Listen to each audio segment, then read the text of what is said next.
Good morning, class. Dr. Pinkard here. Just wanted to touch base with you as you're settling into the class. Hopefully, everybody is finding their way in the course. It was good work on last week.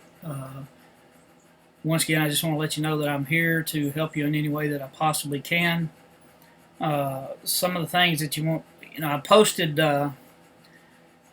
this video in week 1. I think some people did contact me and say that they couldn't open it. There should be a link up at the top that you can click that on. I can try that again, or I'm gonna email it out too if you guys will let me know how that's working. If you're getting them, you're watching them, that will be great. Once again, just wanted to encourage you that I am here to help you. My contact card is at the top of the course so that you can contact me anytime.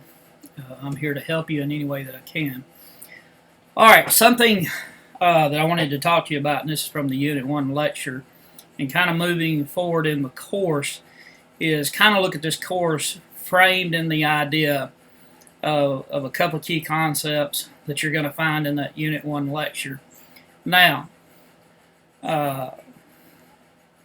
given today's social culture, I think this is an important class for you.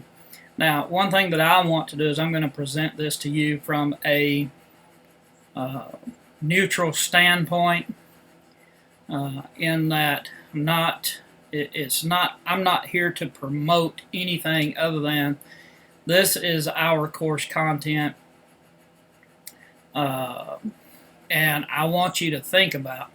I guess the problem is that anytime you start trying to talk about any of this stuff, there's so much political ideology out there and everything. It's hard to have a conversation with anybody about any of this stuff. The truth is, let's just have a real conversation. Let's just talk about this stuff. Whatever your political ideology is, let's try to leave that out of this and just talk about this from the course is called The Christian Family. Christianity is based on the Bible, and in the Bible, what concepts, what principles are laid out in the Bible for us to view the family through. All right, having said that, number 1 is that according to your text, sociology is a systematic approach to studying and understanding society, human social behavior, and social groups. In other words, there is a methodology to studying human behavior. And this is a specific study of Christian family human behavior. One thing that I will say about all of this is, we should not be, our thoughts and ideas should not align with a political ideology. It should align with, number 1, the Bible, but number 2, talking about a methodology and an academic methodology is one that looks at facts. It looks at research. We study, we analyze, we reevaluate, and we make conclusions. And when we make conclusions, we study, we analyze, and we reevaluate. That's the point of methodology, is to keep studying, keep learning. We should not be polarized into a thought process based on any kind of particular ideology. Now, given today's social climate and all the things that are going on, I think this is an important class. You need to determine what you believe and why you believe it. If I know this is crazy, this is a Christian class, but you need to determine what you believe the Christian family looks like and where you find a source of authority for that. Having said that, moving forward, our text defines the family as the basic social unit in every society. It was the first social unit established by God. This definition employs biblical and social elements, but it is still rather vague. Another definition offered proposes a family consists of people who consider themselves related by blood, marriage, or adoption. You know, a couple key points there. When God created Adam and Eve, and this is the first family that God instituted, was a male and a female, Adam and Eve. So biblical doctrine in this sense goes back to the family that God established was male and female. But that's not the only thing. And through male and female, other human beings were born. Now, family can also be related by blood, marriage, or adoption. Of course, this is going on talking about, immediate family and things like that. One important thing about adoption is, and this is a key principle, especially when you're talking about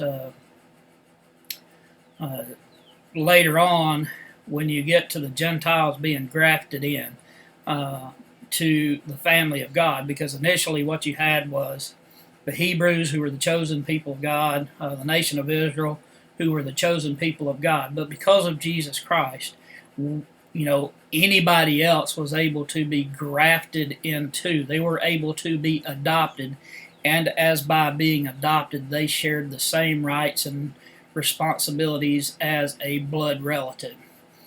So some very key ideas and concepts there.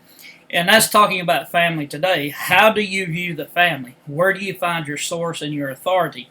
As you're working through this class, those are some of the questions that you need to answer for yourself. This is what I believe the family to be, and this is why I believe it. Think for yourself.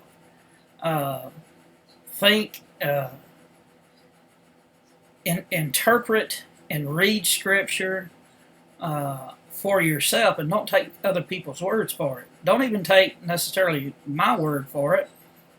Find your reason, your source, and your authority as to what you believe a Christian family is, and be able to defend that in the sense that you have, evidence to support your thesis, which is, which brings up another point is, in coming up, you're going to be working on your research papers and things like that. When it comes to a research paper, you need a good thesis. You should do your research first, find what topic you want to work with, do some research on that, develop a thesis statement before you begin writing your paper. The thesis statement is the skeleton of your paper. It is the backbone of your paper. Without a thesis statement, you don't have a paper. What a thesis statement allows you to do is then pick out or not pick out, I don't like that word, identify.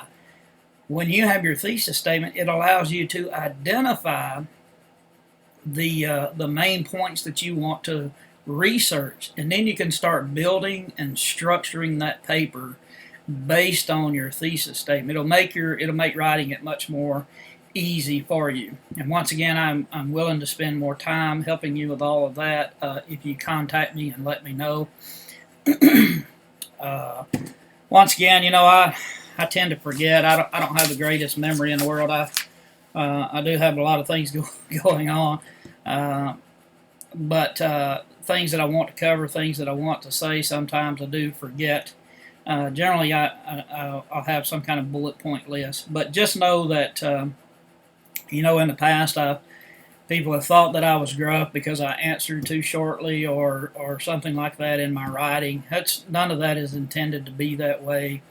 And when I respond to people, a lot of times, I respond in such a way that I'm under the assumption that we are having an academic conversation. And that's the way I respond. And that's how we have, an academic conversation. One person presents their ideas, and they do it with support. This is what I believe, and this is why I believe it. And then the other person has the opportunity to say, or present their rebuttal or their agreement about those ideas and principles that the first person shared. So in any way, I don't ever intend to be that way. I just look mean, I guess. Uh, I don't know. Uh, they always say at work, don't poke the bear. Uh, I don't know. I think I'm a great. I think I'm a big teddy bear more than anything else.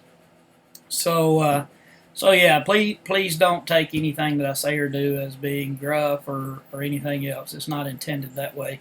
I really want to help you, and some of the ways that ask me questions. I love dialogue. I love to dialogue with people about ideas and principles. So please, just contact me, talk to me. But once again, and moving forward in this class, think about some of these key concepts and principles I just shared with you, and how that will inform you through this class. From the dating process, which we're going to be talking about this week. What do I believe that the dating process is about? Is it to, what is the end goal of the dating process for you? For me, I have two daughters, and I think about the dating process for my daughters. What is the end goal of that for my daughters? I know. I know any young man any young man that wants to date my daughter is going to come meet dad first. That's just the way it is. And maybe I'm old fashioned, but hey, I'm old fashioned. That's the way it is.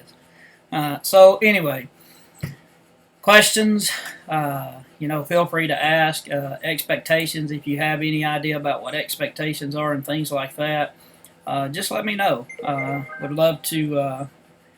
Would love to talk to you about any of those things. So hope you all have a wonderful day and a wonderful week. Continue the great work. See you next time.